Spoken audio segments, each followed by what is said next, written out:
পৃথিবীর ইতিহাসে এমন কোনো জাতি বা গোষ্ঠী আছে কিনা আমার জানা নাই যারা ভাষার জন্য নিজের জীবন দিছে এবং কেবলমাত্র মুখের বুলি বা নিজের মাতৃভাষা যেটাতে আমি কথা বলবো সেই কথা বলার অধিকার যাতে কেউ কেড়ে না নিতে পারে সেই জন্য নিজের জীবন দিছে, সংগ্রাম করছে। এই ভাষার জন্য যারা 52তে নিজের জীবন দিছে, যারা আত্মত্যাগ করছে শুধুমাত্র এই মায়ের ভাষার জন্যে, তাদের সবার প্রতি বিনম্র শ্রদ্ধা আর ভালোবাসা রেখে আমি শুরু করতেছি।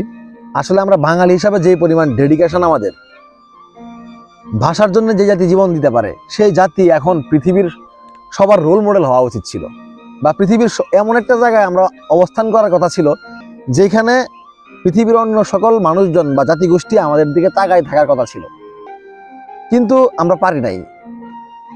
সেই ব্যর্থতা হয়তো আমাদের এই পুরোটা। যাই হোক, এবং যে কথা আমি বলতে চাচ্ছিলাম, এই ভাষার দিনে মানুষ মাতৃভাষার জন্য জীবন দিছে।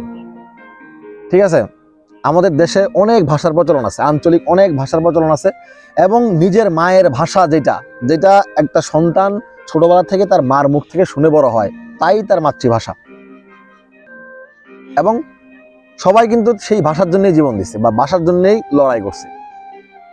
আমাদের এই দেশে অনেক ভাষা আছে, আঞ্চলিক অনেক ভাষা আছে যেগুলো সংরক্ষণ আমাদের কাছে এখনো নাই বা সংরক্ষণ আমরা করতে পারতেছি না। সেটা উপজাতিদের অনেক ভাষা হইতে পারে বা বিভিন্ন দেশের বিভিন্ন অঞ্চলের আমাদের বাংলাদেশের আঞ্চলিক যেসব ভাষাগুলো আছে সেগুলো আমাদের ঐতিহ্য, সেগুলো আমাদের গর্ব।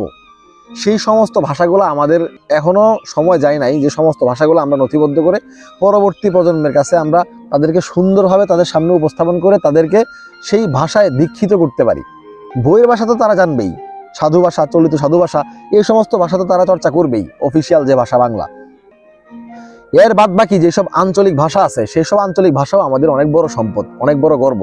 সেই ভাষাগুলো আমাদের সংরক্ষণ করতে হবে এবং পরবর্তী প্রজন্মের কাছে তাদেরকে দীক্ষা দিয়ে সেই ধারাবাহিকতা অব্যাহত রাখতে হবে।